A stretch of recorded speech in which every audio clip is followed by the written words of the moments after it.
Colorado Plateau.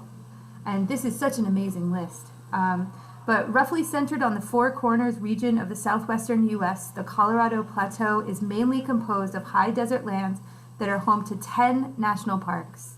Our presenter, Steve Farrar, will recount stories of his travels in the area as he takes us on a tour of Red Rock Country, that includes a wide variety of amazing natural images, from fantastic rock formations to the iconic saguaro cactus, from expansive canyon vistas to soaring arches and tight slot canyons. And I'm particularly excited about Mesa Verde as well. It's one of the places I really hope to visit one day.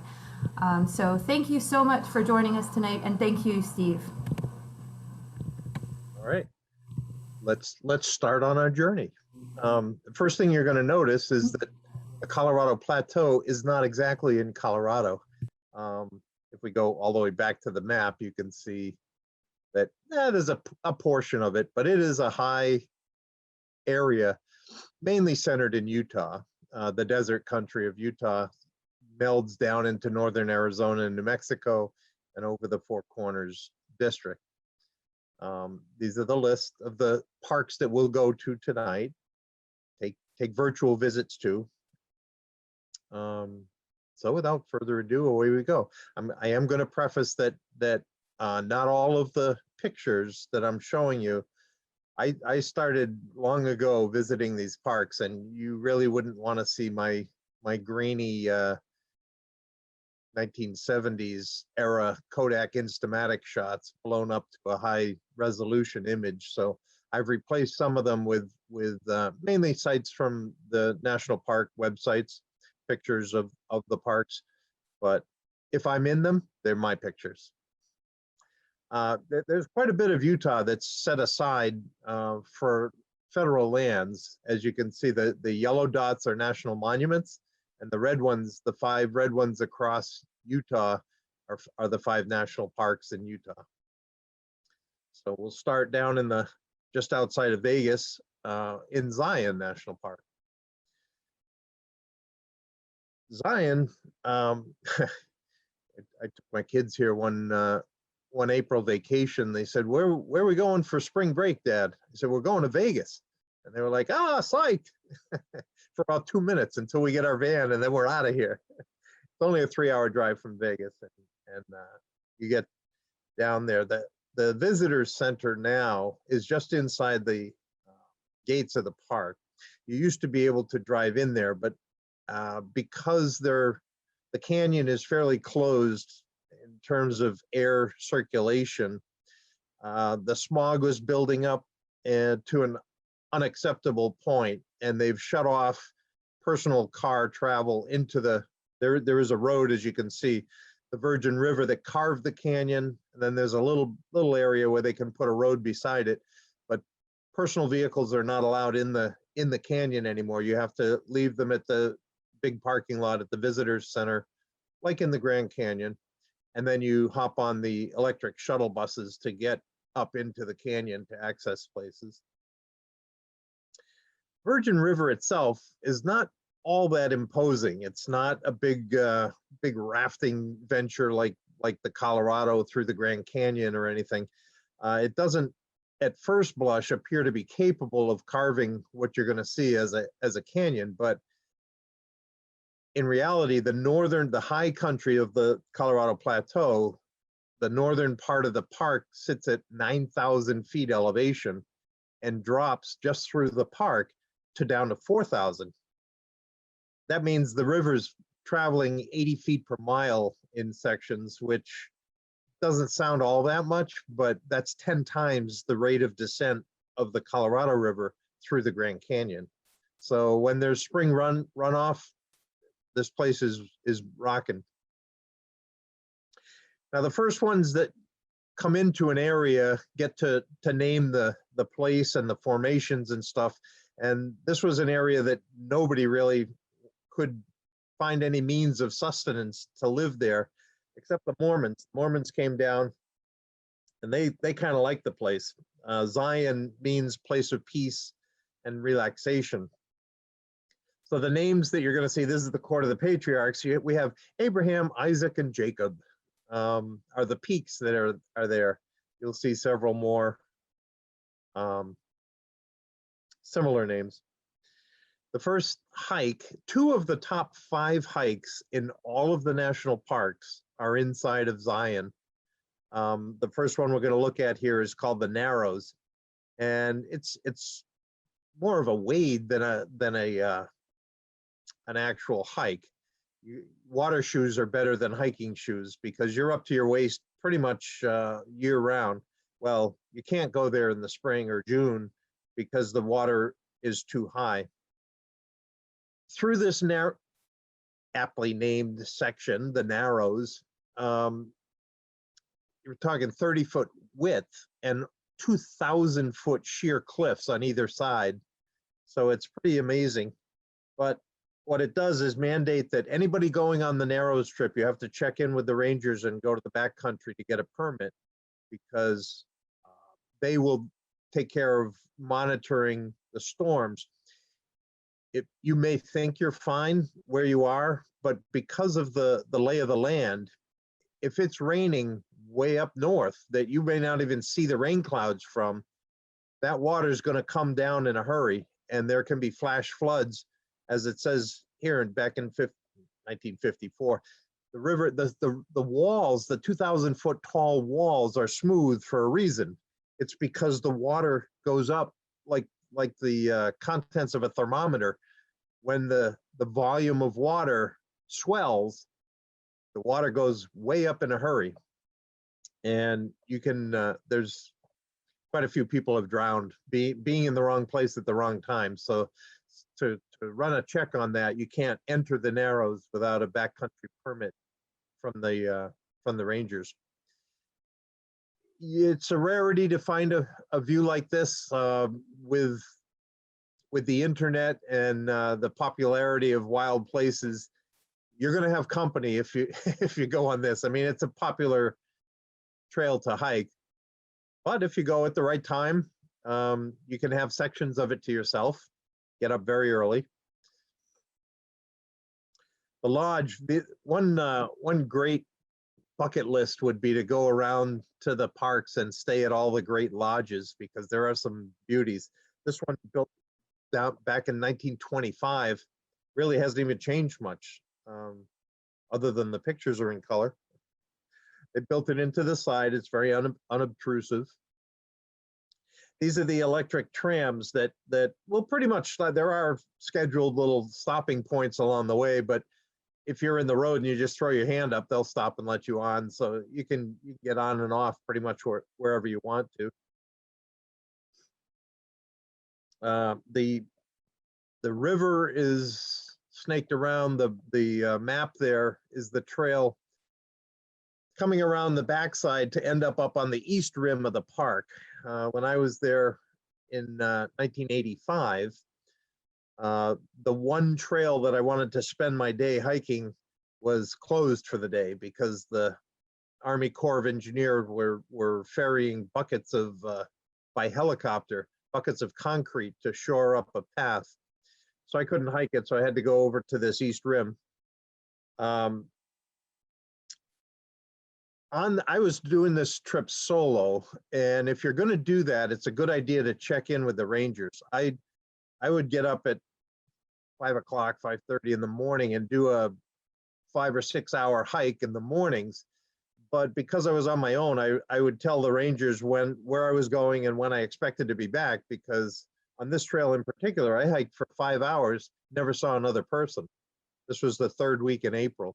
So it's not the peak of the visitation period in the middle of the summer, but you know, if I turn my ankle or something bad happens, the cavalry's not coming. You're pretty much on your own. So I wanted them to know when I would be expected around lunchtime. And conversely, all the pictures that I have, I had to, this was pre-selfie stick era. So my little camera, I had to set the timer and then run around to get in the picture. That's a 3,000-foot drop that I'm balanced on the edge of at the top of the east rim. That's the view that I'm looking at, looking down the valley. This is heading south. So to the left is the east rim that I'm at the top of. That Stegosaurus spine in the right-hand side of the picture is actually, well, it's a 15-foot sheer cliff on this side, and it's the exact same on the other side. And that spine up the top actually is the hike that I wanted to do. It was called Angel's Landing. That's not for the faint of heart. That one's a oops is not a good word on this hike. That's the trail that goes up the spine, and it's that sheer drop on either side. So as you can see, it says this route is not recommended during high winds. That's putting it mildly. People die on this trail if you're not being careful. So how do you get up a sheer 1,500-foot cliff? Well, you use the wiggles. Walter's Wiggles is a set of switchbacks that scale straight up the face of the thing. This is the trail that used to be just hard-packed clay, and this is what they were pouring the concrete in to solidify them in April of 1985 when I was there. Walter was the first Zion National Park superintendent, so they named it after him. He's the one that discovered the means of accessing the spine up at the top. There's a series of 21 of these switchbacks. So if you're at the top looking down, those people on the left are at the bottom of the switchbacks, and they're going back and forth. And it's basically like climbing a ladder for 1,500 feet to go straight up. And when you do get up the top, they do give a little bit of a handhold on the inside of the trail, but as you can see, they're not big on guardrails, so you're rather exposed to the drop off. There's a place called Scouts Landing where at the top of the Wiggles you can sit down. There's benches, and you can enjoy the view. On the way up, on this trip in particular, I had two of my three sons were with us, 8th grade and 10th grade at the time. And we had a friend of theirs. So there were 3 boys, and then my assistant scoutmaster. I was a scoutmaster at the time. So I took my assistant scoutmaster and his sons. We had 3 boys and the 2 of us. Halfway up Walter's Wiggles, Steve, the other, my assistant scoutmaster, kept stopping, and I said, "What's the matter, Steve?" Because I knew he was in good physical shape. He chooses to tell me there that he's afraid of heights. I said, "Steve, didn't you see the sign down the bottom? This is not the hike for somebody afraid of heights." So when we got to Scouts Landing here, I left him and the packs there and the boys and said, "Well, I just want to go up to the top and get a shot from the top there." That didn't fly with the boys, and they wanted to come up, and it was day 1 of a 10-day trip, and this was our first hike, and ended up quite an argument. I said, "Guys, I didn't plan on you coming up. I didn't bring any harnesses. I didn't have any ropes." I said, this is not an easy place to hike." They go, "Well, you're going up there." "Yeah, but I'm going to be careful." "Oh, we'll be careful." So we went back and forth. They were fine. I let them come up, and this is the view from overlooking that sheer drop off face. This is my youngest son, Galen. Several years later, this is a couple of years ago, on his birthday, June 4th, on his birthday, he hiked Angel's Landing in the morning. So this is looking north. The sun's coming from in front of him, which is facing east. That's the view up to the north of the canyon. He hiked Angel's Landing in the morning and then hiked the Narrows in the afternoon. So that was his birthday present to himself, was hiking both of those trails. The roads are pretty much the same way. To get up out of the canyon to head out the eastern gate, that's the road that also has switchbacks and goes through a big tunnel carved in the rocks to get out of the canyon. But very, very spectacular park. The beauty of what we did is in a van trip. Now, mind you, there's 5 of us in a van, so there's 3 14-year-olds in the back seat, cheek to jowl. And the parks are maybe a couple hundred miles apart from each other. So they're a day's drive or hailing distance from each other. Bryce is right up the road. The second red dot there, Zion's in the lower left. The next one up the road is Bryce. Just to give you an idea of what it would cost if you're going on a trip, you can get a $25 vehicle pass, and then there's $12 per person. I happen to be over 62, so I have my senior pass, and it's good for not only the driver of the vehicle, but everybody in there. So I would very highly recommend, if you're going to do multiple parks, that you get one of these passes.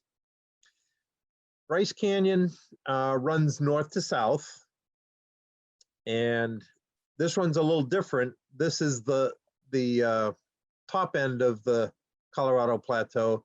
So the northernmost section is the low section. There's another couple of Mormons, Ebenezer and Mary Bryce, named it. So it was named Bryce Canyon after them.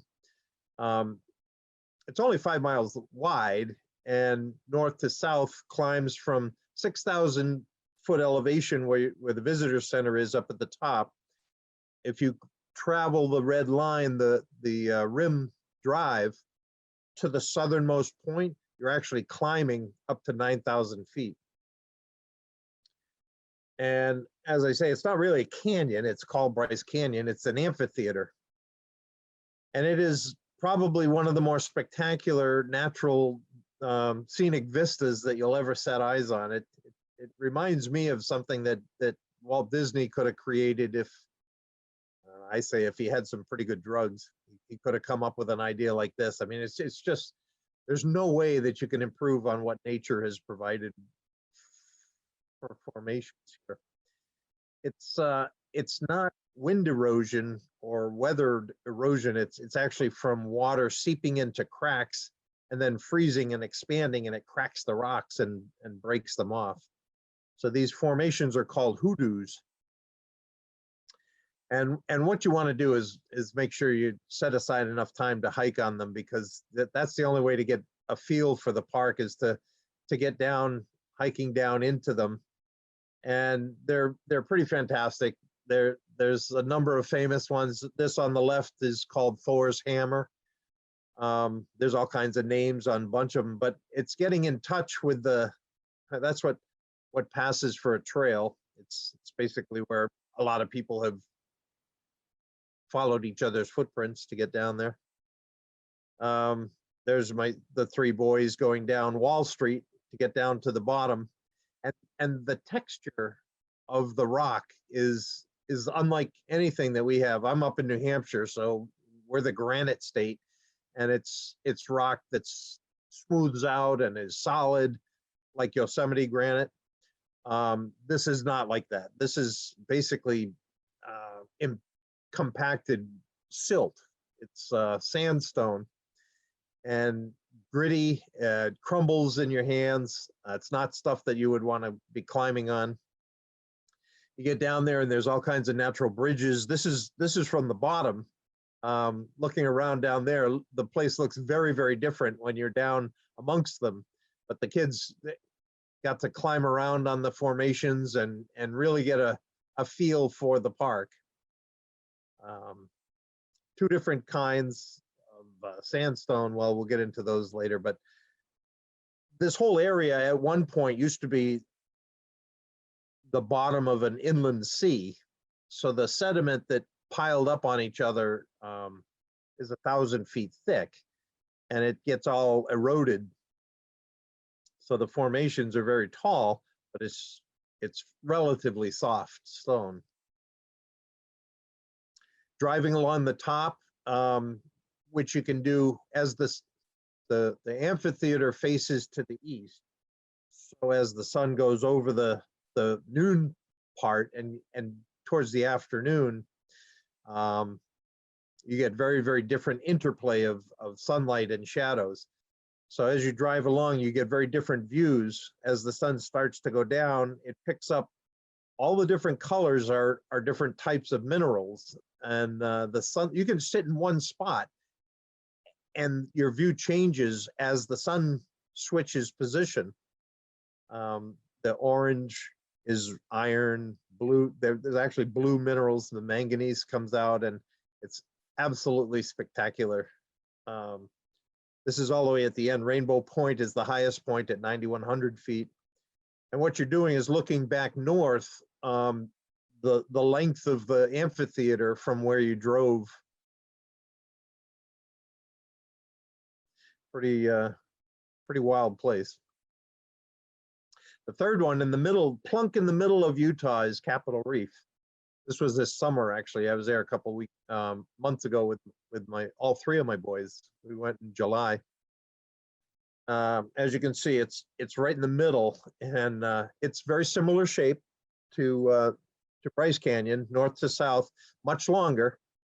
The Mormons, when they named it Capitol Reef, and what they did was they were coming in their covered wagons down from Illinois to the Chicago area, and they they were doing fine until they ran into this, basically a fold, a big wrinkle in the Colorado Plateau. We use the term reef usually in reference to a coral reef, but the term actually is defined as a barrier. A reef is a barrier. So around an island, the coral reef keeps the waves from crashing into the lagoon and stuff. It stops them. Well, this 100-mile-long water pocket fold, if you look from the air, this is looking south to north from the air, they're coming from the east, and they hit this wall, and 50 miles in either direction. How would you like to try to get a horse-drawn cart up and over that? There was no wall, no road traversing it until the 60s. So you literally couldn't get around it. These are the water pockets up on top where it gets eroded, and it does, they're like cisterns, they'll hold water. I wouldn't be in a big hurry unless you have a very good filter to, or are very, very thirsty to take part of it. But they hold water. Now, if you're a Mormon and you catch sight of rock formations like this, it reminds you of the U.S. Capitol building. If you're a French fur trader up in Wyoming, you call it the Grand Tetons. But to them, it's a capitol. So that's where the name of the park comes from, Capitol Reef. It reminded them of the dome, the Capitol building. Very rugged territory. Not one of the more visited places of all the parks because it's rugged. It's hard to get from point A to point B. There's only that one road that traverses it. And if you do go there, you have to, again, be careful of the weather. If storms are threatening, you don't go down there. It's called the Grand Wash for a reason. So there's my great white whale. My Moby was my white van, going down into the Grand Wash. They also have a trail called the Narrows for the exact same reason, and that's how you get to Cassidy Arch. It's a couple-mile hike. What I'm showing you is how close the walls are together to go around the corner and get to the bottom of the hike up to the arch. Butch Cassidy had his hideout up here, and for very good reason. I'll show you in a minute. But this arch, try as I might, I had a 25 or 30-second timer on my little camera. I was up here for over 2 hours and never saw another person. This was back in '85. I was 30 years old at the time in 1985. Quick math, it makes me 65 now. I couldn't run fast enough to get into the picture. No matter how many times I set the timer and ran to get around. That's how big that distance is across the chasm. But I mentioned I was here in July. That, my friends, is why you go to national parks. This is 35 years later, the exact same picture Number one, I'm very impressed that I can get back up here again 35 years later. But I was 30 years old when I was there. My three boys in the picture here are 29, 30, and 32 years old. So they're the same age now that I was when I first came here. And they're having the exact same experience that I had because nothing has changed. It's the exact same, very high wow factor. There's my son Brooks looking back at the arch over in the right-hand side. But this is what the trail is like to get up there. You climb it up these cliffs and scramble over rocks and stuff. And it was so much fun to see them having the absolute identical reaction that I had quite a few years ago. Great place to hike. This is the view from the top. This is why Butch Cassidy hung out up there, because you can see 50 miles in any direction. So the posse's not going to sneak up on them. And even if they did, they had to traverse through the narrows where one guy up on top with a rifle could hold off an army, because they had to virtually go single file through to get to the bottom of the trail. So it was a great place for a hideout. That just shows I climbed up in the little window there, that where the water, when it does rain, comes washing through the area and hollows out those formations. The northern part of the park has some pretty amazing natural formations. This is Cathedral Valley. Quite a hike to get out there, or if you have a four-wheel drive vehicle, you can drive fairly close to it. But these things look like, that this is a temple that you'd see down in Karnak somewhere over in Egypt, except nature carved this, not the ancient Egyptians. This is up at Sunset Point, the end of the day. And this is one of the dark sky parks. It's absolutely in the middle of nowhere. So there's no backlighting whatsoever from any man-made lights. So if you, not only do you have the clarity of the high desert air, you have total lack of any man-made light. Those are not clouds, that's the Milky Way. And more stars than you ever thought we had. It's a pretty amazing place to camp out. On the eastern edge of Utah is Arches. Arches up at the upper of the two right-hand red dots there is just outside the, literally just outside the city limits of Moab, Utah. There's one road that bisects the park that you can drive. It's the most concentrated area of rock openings anywhere in the world. I'm not going to show you 2,000 pictures of different arches, but no two are alike. They're amazing, very accessible. You can see the people there in the middle of this one. 114 square miles is not all that large as national parks go, so they're pretty concentrated.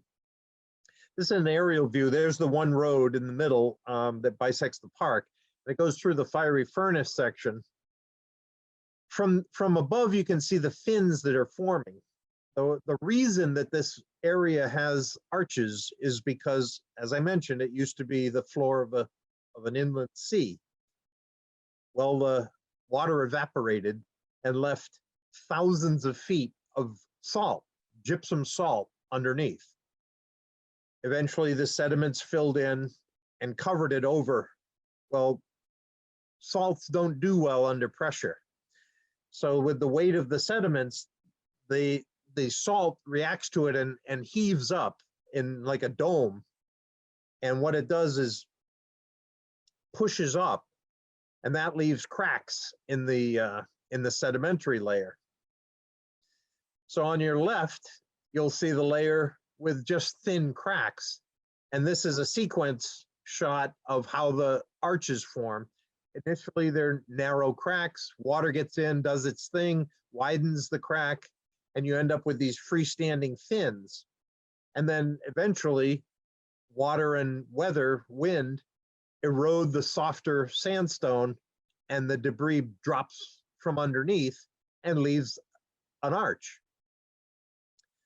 So the fiery furnace is incipient arches, basically. They have yet to form to that stage. So you'll see whole areas like this in the northern section of Arches Park, where you want to bring your compass because it's easy to get lost out there. But you have freestanding fins that someday will eventually be new arches. This is called the organ. You can see the car on the left to give you a size of the size scale of the fin that we're looking at. And they all have names. These are the three gossips, another big formation there and stuff. Skyline Arch, very, very accessible. You can park nearby, and there's steps to get up to the arch. This is the longest arch. That's my middle son, Jake. 306 feet span is the longest arch in the park. The path used to go up underneath it, but in 1991 wasn't all that long ago. There luckily were not any people there, but the whole huge section, you can see the debris underneath, whole section of rock just let go and crashed down. So eventually this isn't going to be in it. If you want to see the longest arch, you got to go there pretty quick. I don't know how many geological time may be longer, but for now the trail doesn't go up underneath it anymore, lest more rocks fall from the underside. This is Double O Arch. There's one down below, and then you can climb up onto the one above it. You can see the white shirted person way in the right-hand side. He's actually down the road further, but it'll give you an idea. These are big formations. This was a favorite. The kids, those are my kids in the middle there, climbing up into Double Arch. So this was why Mom was uninvited from this trip. That's me sitting down below, and that's the proximity. Your parking area is not too far. You just walk through the sand and get to the base of Double Arch, but I'm down below. There's my son Galen, who was in the 8th grade at the time, however old you are then. He's about 110 feet up off the deck, free climbing without any climbing partner or anything. He just scrambled up there to where the arch is bending over, and he couldn't get up any higher because he's up at the top of the arch. I think to this day he has this as a wallpaper on his computer. He was pretty proud of getting up there, and he made it back down okay. But you can see the size of them. See all the people on the left one. This is a right across from Double Arch, another area where you can walk through, and it's just caves and arches, and it's good place to spend a whole day. They have their balance rock as well. This one, you can normally either take a raft trip down a river through some of the parks, or you can take the mule ride down the canyon and stuff, or take bikes. Not in Arches. The only way is to hike, and the sign says primitive trail. That's an understatement. There's not much in terms of trail markings at all, so you'd do well to bring as I mentioned before, a compass with you. This is one of the more popular, well, the most popular destination in the park. Right at the top, you can see the base of an arch. That's Delicate Arch. That's the symbol of Arches National Park. That's, if you go to Utah, that's what the arch is that you'll see on their license plate. It's Delicate Arch, but you never see the amphitheater that's at the base of it. So I was up there taking a picture of it. This is first thing in the morning. We're looking to the east. When I turn around, and where the devil did Galen get to? Well, there he is down on the right-hand side. He took off on a run down through the amphitheater and is down there. He ended up over underneath the arch itself. This is a more regular picture that you'll see of the arch, but what you don't get a feel for is the big amphitheater in front of it, or for that matter, the drop-off behind it. climbing around to the eastern side, this is sunset looking west. So you can see Delicate Arch, and it's a good 1,000-foot drop off behind it. So you see all these people posing under the arch, and what you don't realize is, yikes, what's right behind them.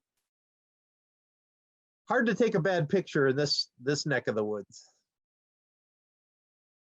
Not usually lit up at night. This was a special photographer occasion where they lit up the bottom of the amphitheater to shadow and show Delicate Arch at night.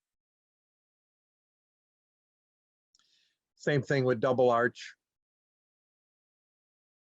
As I said, there's nothing in New England that you can point to and say, yeah, it's cool. It's kind of like this. This is a very, very different area of the world. And the fifth of the Utah parks is Canyonlands. Canyonlands is, well, just south of Arches.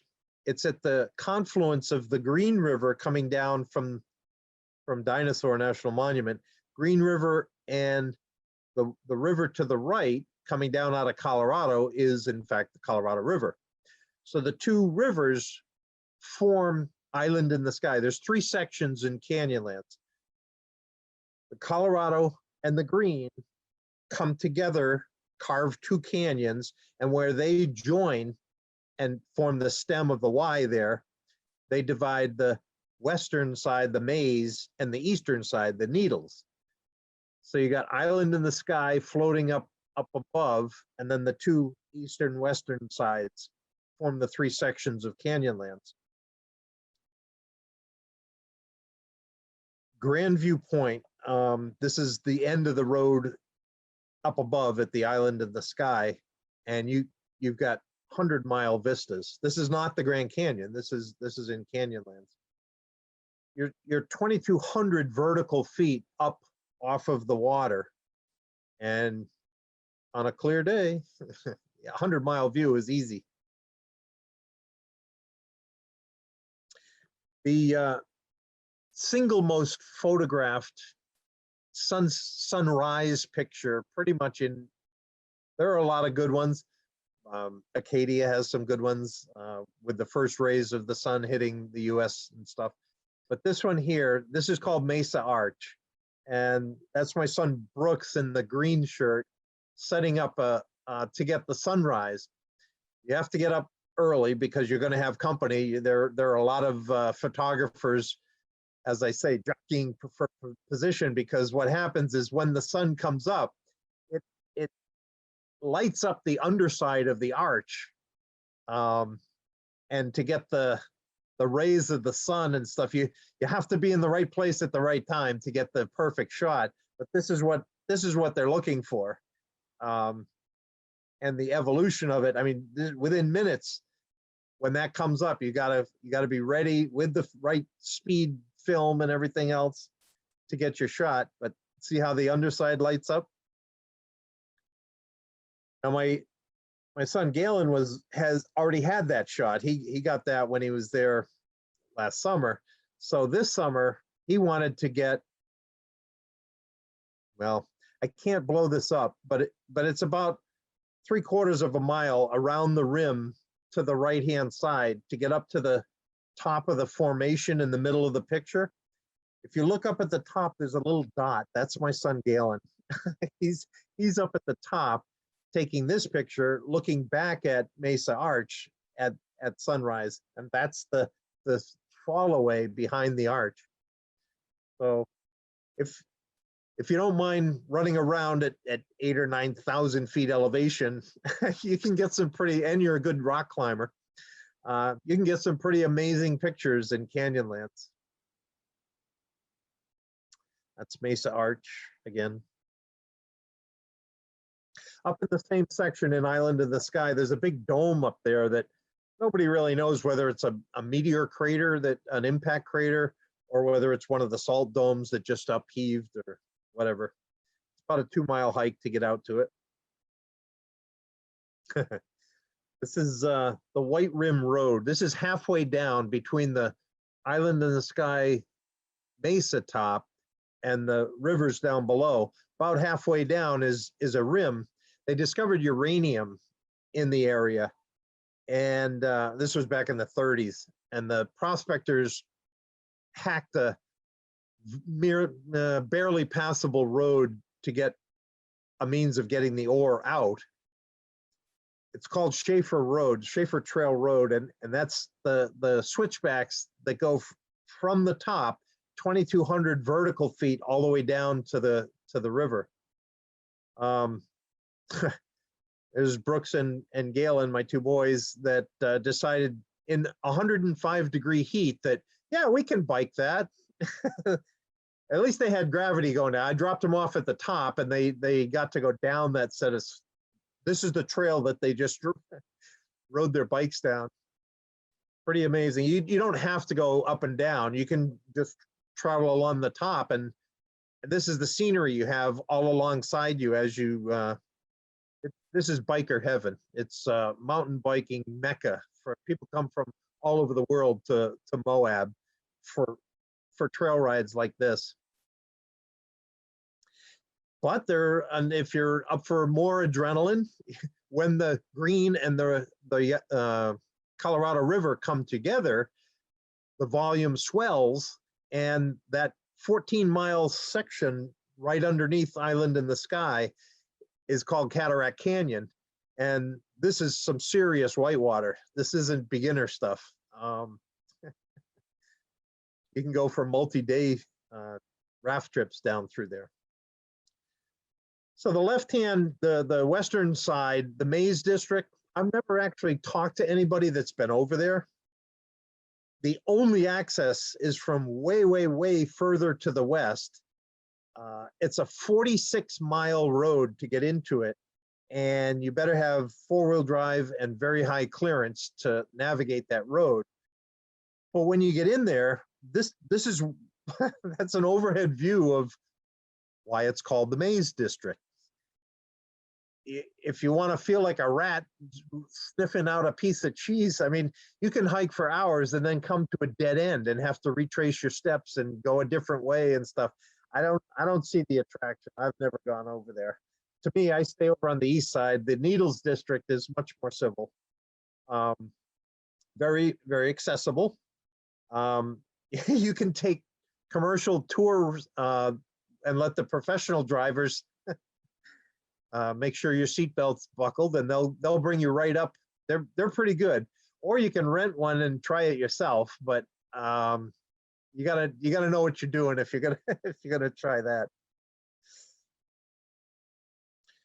This was back in '85 when I hiked out there. This was third week in April, and again, you're at elevation, so I'm in long sleeves and pants and gloves, hiking out into the Needles District. I camped out there, and you come across what I'm pointing to with my hiking staff are petroglyphs, ancient Anasazi carved eons ago.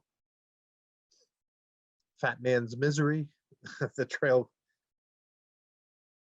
And again, that glow in the back is probably the town of Moab, but from down in the Needles District, just a spectacular nighttime display. If you want solitude, this is a good place for you.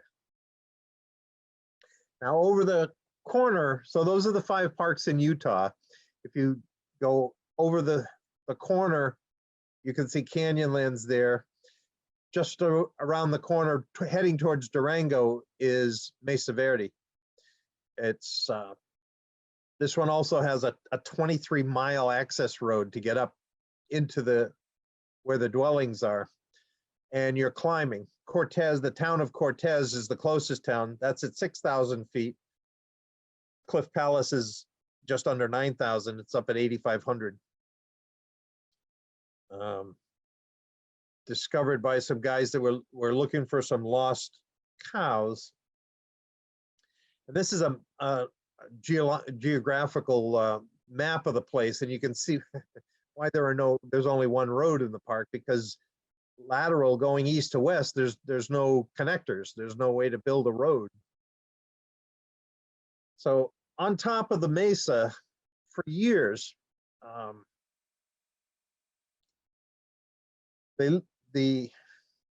think ancient Pueblans is the correct, politically correct term now. It used to be Anasazi, um, ancient Anasazis. Now they call them ancient Pueblans.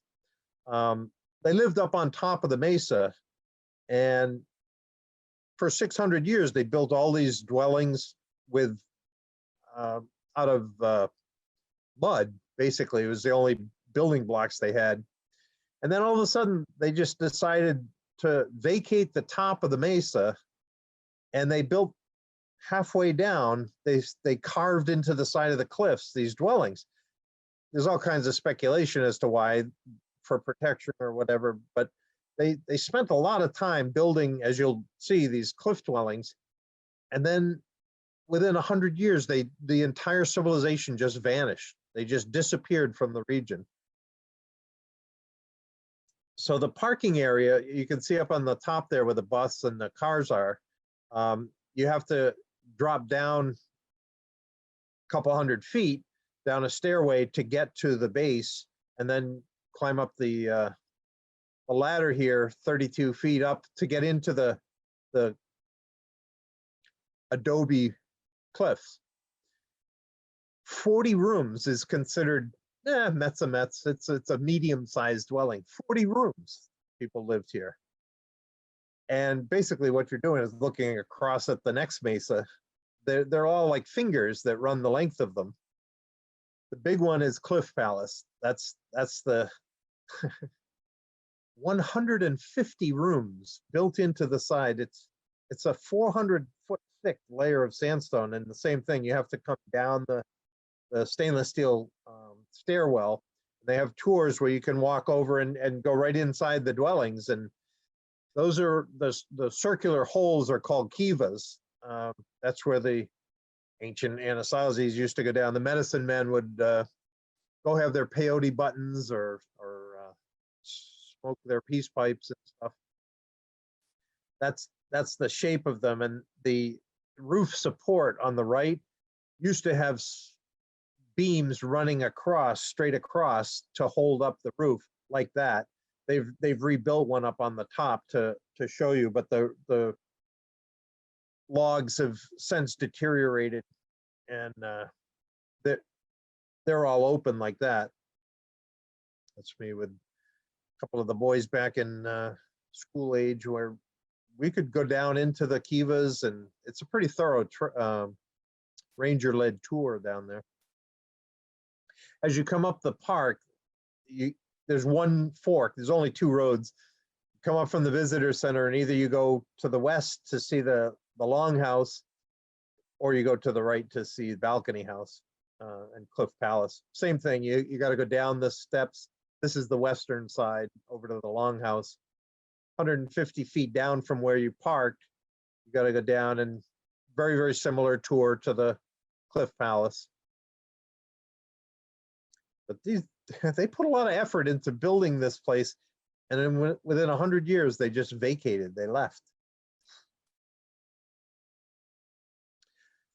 The buildings face west, so all afternoon they're being warmed by the afternoon sun pointing directly into them. And then on special occasions, they'll put lighting down into the kivas to get shots like this, like a New Year's celebration or something. Pretty unique. There's my youngest son, Galen, with a foot and a hand in each of the four states that meet. It's the only place in the U.S. where there's 4 states that come together. Before taking them out there, again, they were in grade school, so I had showed them some John Wayne movies that were filmed in Monument Valley to give them an idea of what the place would look like, that where we were going for vacation. And they just automatically assumed that those backdrops in the movies, the sets were phony. They were just hand drawn. So this is the picture we took. These are called the mitten formations. This is from the visitors center at the Monument Valley is on a Navajo reservation, so you have to pay the Navajos a fee to go down into Monument Valley. But I said, look, I had shown them during the movies, the formations, and here we are standing at the visitor center saying, there they are. You know, it wasn't a phony backdrop. That's what it looks like. So if you drop down from Monument Valley near the Four Corners there, straight down, you get to the Petrified Forest. Probably one of the easiest to access parks. It's actually got two entrances off of two different interstates. If you're going the southern route, traveling across the country, Route 40 is the access, and there's an exit for the northern section of Petrified Forest is known as the Painted Desert, and the more formations down off of 180 are where you'll find more petrified rocks. They are rocks, but at one point they were organic. They were logs. And there are other places. There's some up in the northern Minnesota range. The iron ore range has some. There's a concentration over in Poland. But this is the largest concentration of petrified wood found anywhere on Earth. The way it formed is, if you remember the pictures you may have seen of Mount St. Helens, when that blew, all of the forests that the percussion shock or the heat shock completely splintered them and laid them like toothpicks all over the mountain, at the base of the volcano. That's what happened here, is when a volcano erupted, all of these trees were knocked down, and then with the subsequent mud flow, they were all jammed up. They all flew like a river of mud came, and they were all jumbled up. But then hundreds of feet of ash came down, and between the mud and the ash, they settled on top of the wood and essentially covered it up. They blanketed it, and that slowed the exchange of oxygen because they had a blanket over them, slowed the decay, and slowly the water would seep down through, and molecule by molecule, the water would seep into the trunk of a tree and deposit a little mineral and take away a little organic carbon matter until all of the organic matter was replaced exactly the same as it was. You can still count the rings on what used to be a tree, but it's solid rock now. It's solid mineral. It's pretty unique. These guys aren't looking at bugs. It's a geology field trip, and this is what they're looking at up close and personal. You can see all the different colors of the minerals that have been exchanged, and it's really quite beautiful to look at, if you like geology, I guess. The biggest challenge for the rangers here is the fact that you're not supposed to take anything from a national park except pictures. Petrified wood, because there's so much of it just lying around, it's kind of hard to resist. Oh, they won't miss one little piece here and stuff. Well, they get almost 1 million visitors a year in Petrified Forest National Park. So that's a lot of little pieces picked up and thrown in a backpack. But you don't have to do. There's petrified wood found outside the borders of the park that you can stop at roadside retail stores and buy a souvenir if you want. You don't have to try to steal it from the park. But they estimate over 12 tons of petrified wood gets stolen every year from the park. So they don't take the big ones like you're looking at here, but little by little, all the smaller pieces just seem to disappear. That's a problem.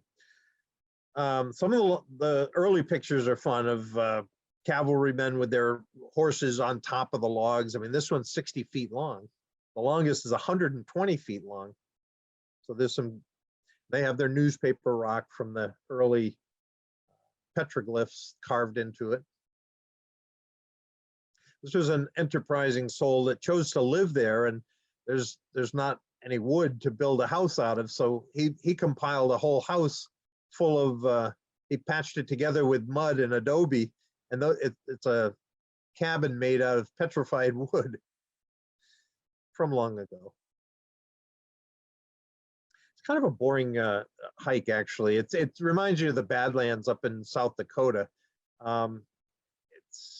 it's stark. It's very hot if you go in the summer. It averages around 100 degrees. There's not a lot to see other than the pieces of petrified wood. It's kind of a desolate area. Up in the Painted Desert in the northern section, at least you have colorations. There's different minerals. And again, as the sun changes position, it picks up different colors and different minerals and stuff. They call it the Painted Desert for a reason. It's beautiful. One of the great old inns. You can stay here. They have a deck out on the back looking out into the Painted Desert. So tremendous place for an afternoon adult beverage or two to as the sun's setting, to watch the changing shadows and stuff dance across the Painted Desert. So our last of tonight's parks, the Grand Canyon. Teddy visited some pretty cool places, but this is, when he stood on the side here, he had to admit this was the most spectacular scenery he'd ever set eyes on. From above, it's basically a snaking river carved down into, it ranges from 4 miles wide to 13 miles across. From the top of the rim down to the canyon bottom where the river is 6,000 vertical feet. And north to south, it runs 277 miles long. So it's not just one scenic vista, it's a long formation. The watchtower on the south rim is a pretty cool structure that was designed by Mary Coulter, the inside of which is all decorated with American Indian artifacts, their furniture and carvings. You don't have to hike down there to be impacted by this. There's a lot of different views. There's a trail that goes all along the south rim that's pretty spectacular. You can see all the people there gathering. It's a very unforgettable view. You set eyes on it and you just, doesn't matter how many pictures you've looked at to get a sense of it. When you stand there and see it in person, just the overwhelming magnitude of the scale of the thing is pretty hard to swallow. So there's the shuttle buses here. As I mentioned, there's the Grand Canyon Village. You have to leave your personal vehicles there, and then there's shuttle buses all along, and they'll drop you. Or you can walk. That dotted line is the South Rim Trail. One of the other magnificent places to stay is called El Tovar. Was built 1905. Sits right on the edge of the canyon rim. That's the entryway to the registration area. How'd you like to have your dinner with looking out out the window at sunset on the Grand Canyon? Pretty amazing place. So these are the the electric buses. We had tried for, unfortunately, you can make reservations up to 2 years in advance. There's very few campsites down at the bottom. There's Phantom Ranch, where you can reserve a made bed. If you want to take the mule ride down and stay and have breakfast served to you in the dining room at Phantom Ranch, you can stay in comfort. There's maybe a dozen campsites along Bright Angel Creek, and they're very hard to get. 9 months before we were hiking here, I tried because I wanted to hike down the bottom with the boys, and you need a backcountry permit to get down there. It's about a 5 or 6 hour hike to get down. And I kept calling very regularly because I was put on a waiting list. So about every week for 9 months, I would call and see if there was any movement, if I moved up and did I get a pass and stuff. And the same old guy would answer virtually every time, and he got to know my voice, and he got pretty irate after a while, and he said, I told you I'd call you, stop calling here and stuff.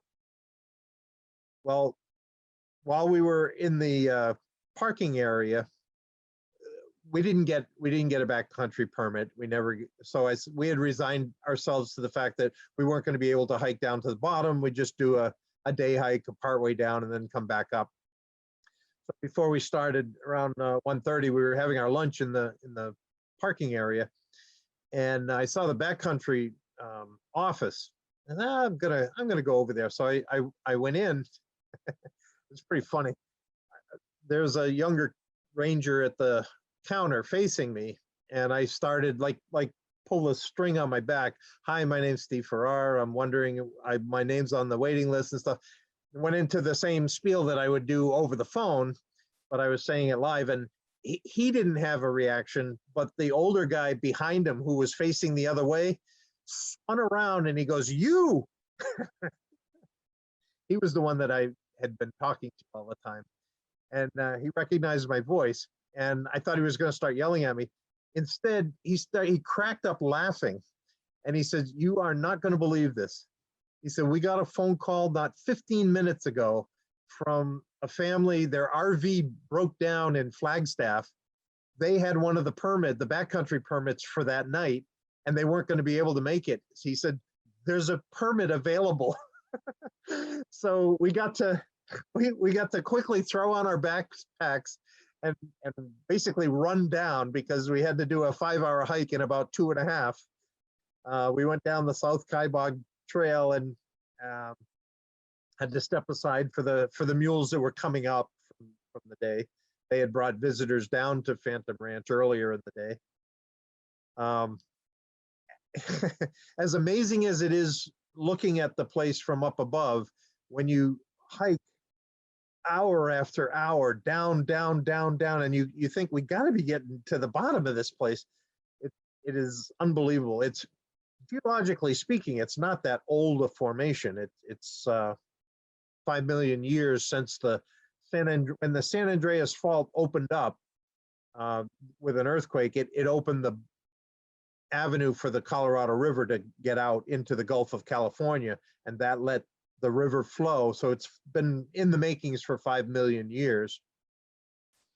The number of ecosystems that you hike down through is all different vegetations. I say from 2,400 feet elevation down at the river up to 8,000 feet at the rim. 6,000 foot span would be like traveling from the Baja in California up to British Columbia in terms of the ecosystems that you go through.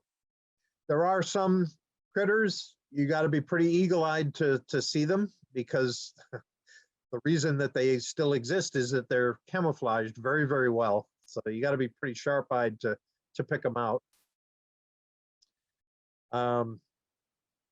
The river is still carving the canyon, so there's not a lot of side territory. As you can see, they're on the left side, the rocks come right down to the river, and they're still carving away. That's that Bright Angel Creek on the right, where there's a few campsites. This is Phantom Ranch, where you can make reservations for inside accommodations if you want. And they have a fireplace outside, a fire pit, where they have evening lectures. And the ranger that was giving the talk there that night was talking about the critters that live down in the inner canyon. And she was talking about scorpions and warning us that they like warmth. It gets cold in the canyon at night. And before you go back to your bedroll, make sure you shake out your sleeping bag, because what they'll do is that they'll crawl inside where it's warm, and then you come in and put your bare feet down into your sleeping bag. And if you get stung, that's not a good thing, because there's no medical services down at the bottom of the canyon. So she was saying, be careful. So she was basically making us afraid of scorpions. But then she says, who wants to come on a scorpion walk with me? She handed scorpions, this is what a scorpion looks like under a black light. They glow like somebody painted them. And she had handheld black lights that she handed out to us. So we start walking around, absolutely frightening how many of the little buggers are all over the place that you don't even know about until they shine in the light. They're all over the place, which is not very comforting, but nobody got bit. So we had a short time to prepare for it. We had just thrown a few granola bars in our pack and weren't really ready for an overnight in terms of food supplies. She let us join them for breakfast here at Phantom Ranch. They have family style seating. So we're down at the bottom of the Grand Canyon having flapjacks and maple syrup and pineapple and all, as much as you can drink, coffee and orange juice and everything. It's pretty exquisite. Not exactly roughing it. We did see the morning rafters come through down on the Colorado. I had the boys go dunk their head in the river, and they said, what do we want to do that for? I said, because 99% of the people that come to the Grand Canyon never step 1 inch below the rim. If you come all the way down here, you want to prove it. So go dunk your head in the water. But what goes down then has to come up. And boy, is that one long hike. As long as it was going down, you got to step aside for the mules again, let them go by. But you just keep putting one foot in front of the other. And we had relatively heavy packs. We had our tents and our sleeping bags and everything with us for an overnight. Pretty happy when we got up to the top. And then in the afternoon, the same interplay of light as now this is an oddity. This is when the fog inverts and drops down below. So the canyon fills with fog and it's clear above it. I didn't see this. This was a National Parks picture, but of all places where you can say, I couldn't take a bad picture, doesn't matter where you are. They do have nighttime telescopes where you can set up and stargaze as well. Now, if you're going down there, outside the boundaries of the park, there's a couple places. They built a skywalk. The Halapi Indian tribe just, $30 million. They're trying to make it a destination. They're trying to put a casino there and make access for people to come pouring in. What they've done is built that horseshoe there in the middle that juts out over the canyon. And it's, what did I say? It's 1,100 feet down to the river. The vertical drop directly under the bridge is an 800-foot drop. And it's actually glass in the middle. As you can see, most people stand on the on the non-glass area. It just gives you the creep. It's solid. You can walk on it, but you can also see straight down like that. Another place that you'd have to set aside a couple days for. You got to hire an Indian guide because it's on their reservation. But to get down to the Havasupai Falls is absolutely exquisite. The coloration is suspended silt in the water from minerals that are the water is eroding, and it's just a fantastic place to, particularly if it happens to be 100 degrees in the summer, to find swimming holes like that. And just as a bonus coverage, a few non-national park places that you might want to go to. Right in the Page, Arizona is your bullet point, your bullseye right in the middle there. It's just below the Utah border into Arizona. If you go to Page, Arizona, Antelope Canyon is there. And again, this is on a reservation. You have to hire, there's our Navajo guide that Galen and I hired to take us in here. Carved by water again. Can't go there if it's raining. A lot of people died in the lower canyon actually from a flood that they didn't know, a flash flood came through. But you'll regularly see pictures of this on the cover of Sunset Highway, Highway Sunset, the Arizona magazine. It's a spectacular place for photographers. Or you can, up in the Page area, if you're very determined, you can get here. That's all solid rock. That's my brother Pete and myself, and my third brother Andy took the picture. This is a place called The Wave. It's up in the Vermilion Cliffs National Monument. Not easy to find, and they only allow 10 people a day to go there. That's the wave down at the bottom. I climbed way up into an arch up above it, but you have to hike for about 6 miles of that sandstone backcountry to find the wave. And in order to get the permit, way up in Utah, in Kanab, Utah, at the Bureau, the original BLM stands for the Bureau of Land Management. The BLM office up in Kanab, every morning they have a drawing. You can put a lottery ticket in, and if they draw your name and they draw one that has 6 people in their party, that means only 4 other people can go to the wave. 10 people a day can go there. So it's hard to get to. This is southern Utah. This is the Wild West. The photos are just unending.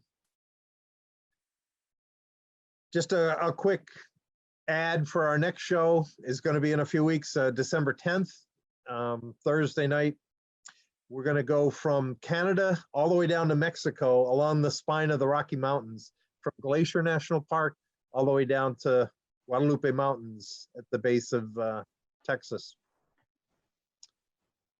These are the parks. Glacier, some of the better known parks, Yellowstone, the Tetons, the three other parks. We saw Mesa Verde in Colorado. There are 4 total.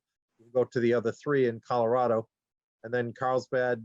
And in August, a couple months ago, I was down to White Sands. White Sands is our newest national park. It was just upgraded from a national monument status in December to the 62nd national park. So, if anybody has any comments, questions, Jess, you got any chat questions? It was just, we did have some questions, actually. I was just about to share a link to the next program so that people can go right to the calendar and register, or save it for later. But yeah, we had, first one was from Nancy K, actually. And she was asking, are the parks in Utah worth visiting if you're not going to go for a hike? Yes, actually, I didn't go into it. What I did on my solo trip, I didn't go to Utah to sleep. So I would get up at 4:35 in the morning, and I'd do about a 5 or 6 hour hike to get a feel for the park, because I like getting out into the backcountry and experiencing the park. But then I'd be back down around noontime or so. I'd have some lunch and then spend the afternoon doing what I would call the Winnebago tour. They have amazing turnouts and scenic vistas that are there for a reason, and they're pretty spectacular. So no, you don't have to be a rock climber to go to them.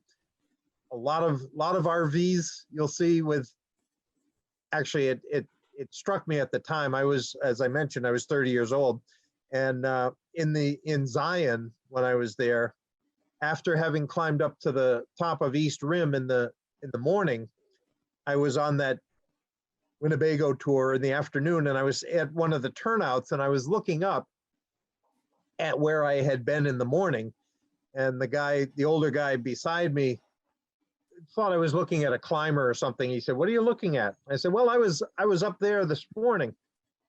And he looked at me and just shook his head. He goes, "You have no idea how lucky you are to have done this when you still can," because now he was retired and he had the time and the money to go travel around, but he couldn't hike up there. He was still having one heck of a time visiting the park, though. I mean, just to stand there and soak in the magnificent scenery. I mean, it's just, like I say, you can look at all the pictures you want, but until you stand there and see it with your own eyes, it just has that much more of an impact. So by all means, I would say yes, go visit the parks. Yeah, I was thinking about that while I was watching you talk about your hikes with your boys, and that's fantastic that they were all so into it and so active and everything. But I wondered about some for younger kids. Do you think any of those hikes would be accessible for younger kids? Depends on your definition of young, Yeah. I guess. You really don't want snugglies Yeah. or be pushing a carriage or Oh, no, yeah. but if they're young enough to, yeah, I think that was the perfect, when I brought them in 85, I wasn't married. I took them when they were in 8th grade and 10th grade, and they were old enough that they weren't whining. They could hike for a couple hours and carry their own water bottles and stuff. You could get away with a little less than that, but they were like sponges. They would sit. Each of the visitor center has maybe a 25-minute, half-hour movie that normally you could go. I've been to 13 national parks this year in 2020, and the only thing, the trails are open and the roads are open, but the visitor centers are not. So you can't go into the theaters because of the COVID restrictions. But normally you can go in, and I would very strongly suggest you do that first when you first get to a park. Go to the visitor center, and they do a very good job of showing you a movie about what is there that's special about this area that makes it deserving of national park status. So they'll have aerial views, and they'll show you different sections of the park, and it's a good basis to see, okay, I think we should spend our time up at this area or something. And yeah, go ahead. Sorry. Go ahead. Oh, no, I was just gonna, and when you went to these national parks, did you mostly camp, or did you stay in hostels or inns, or? If I'm by myself, I like bringing my tent and going out to the backcountry, just because it's an opportunity to wallow in solitude. I mean, the quiet, the stars, if you have the ability and the gear to go out there, I prefer that. You don't have to. There are campgrounds that are you can drive to that you park right next to your campsite, so you can just take a pup tent right out of the back of your hatchback station wagon or something and camp right there. And most of them have towns, gateway towns, that aren't very far away. So there's Motel 6s or whatever. Moab in particular is a focal point for that, because both Canyonlands and Arches are right outside of the town of Moab, Utah. Mm-hmm. Excellent. And then Gail wanted to know if you've ever experienced claustrophobia or fear of heights anywhere. Not fear of heights. I'm a skydiver. I like going up to the summits and stuff. Claustrophobia, though, when I went down to White Sands in August, I spent a day in Carlsbad Caverns. We'll get to that. Oh, actually, the next one, that's in the Rocky Mountain sequence. So I'll show you some pictures of there where you don't want to go if you have claustrophobia. No, I don't like the tight spaces. 1,000 feet underground, that doesn't do it for me. Yeah, not for me either. Amit wanted to just let you know, another awesome visual treat. Thank you so much and looking forward to the next one. Susan said, thank you so much. Love the descriptions and humor in your stories, and of course the spectacular photos. Carolyn said, we did the 5 Utah National Parks several years ago. This brought back wonderful memories, plus many more sites and information you gave us. Thank you so much. Christine K said, what is the optimum time of year to go? Is late March too early? It's going to be cold. Mm-hmm. We were there the 3rd week in April, and Mesa Verde's at almost 9,000 feet. So we had snow. We had brought a tent, and we woke up and then we were covered with snow. That was the 3rd week in April. So they are at elevation. Right. We went in July, third week in July this summer to Moab, and we had 6 consecutive days of 105 degrees. So split the difference. Go in late May, early June would be optimal, I guess, or in the fall. Hmm. The parks take on very, very different flavors depending on what season you go to them. You can go to revisit the same, not so much the desert, more like Great Smoky Mountains or something. If you go in the fall and see the foliage, it's going to be very, very different than springtime when everything's dogwoods and flowering and stuff. So don't think just because you've gone once to a park that cross it off your list. Go back a different time of year and see the same park in a very different light. Oh, good to know. Way back, actually, I had missed this one, but Sandy asked earlier, are there any trails during the mountain bike portion? Are there any trails for novice mountain bikers, or Oh, is it absolutely. just, yeah, okay. Dead flat. Hmm. Particularly, and you don't have to be balancing right on the rim where, oops, you go over the side. They're set back, and no, big fat tired. We saw a lot of retirees on big, almost tricycle bikes, pedaling around. It's just a great way to casually relax and pedal, but get out into the. They have trail maps galore. There's a lot of bike shops where you can rent bikes. You don't have to bring them. Right. And they have great. They go from world-class single track challenge to read the Sunday paper while you're pedaling along. Very, very novice beginner trails and everything in between. It looked so calming. Those pictures were amazing. Um, and then finally, I think if anyone has any other questions, please submit them now. But Marie asks any recommendations for clustering this trip into different vacations, clustering trips into different vacations, traveling from New England. What would make a good combination for a 1 to 2 week trip?